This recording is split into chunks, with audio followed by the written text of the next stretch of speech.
Magluwas sa mga pampubliko nga patsyo, Bacolod City Police ginatutukan man ang mga private cemetery sa Bacolod. Yaring balita nga itong gintutukan.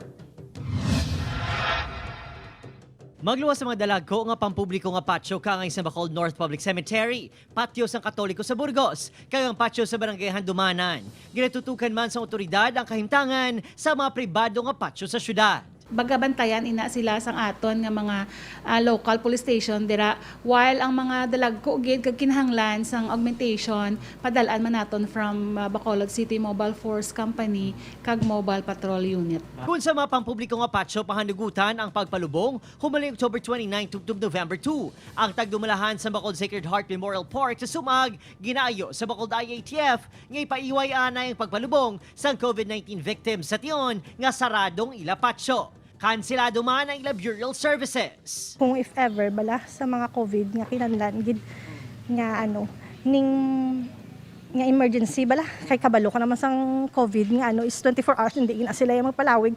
So ang advice sa amon sang management nga ning pwede sila pero mga 10 lang giguro ka family members ang ma-entertain ang ginamon sa sulod. Suno kay Garibay, apis sa COVID-19 death ang ilubong, masami nga madamo sa gihapon na nagatambong. Sa pagnubo sa numero sa mga nagibisita sa patio bukod sa pandemya, ginkan sila man sa pila ka mga private cemetery ang bayad sa mga nagaraket, panghawan, ukon paminta sa mga nicho. Ang grupo nanday dyan, 200 pesos kada ulo ang bayad sadto, agod makakuha permiso nga makasulod sa patio. Apang subo nga wala bayad, wala man sila income. Sa una, buhay sa araw ng patay. Subong, ang buhay naman daw mapatay tungod sa kapigadon.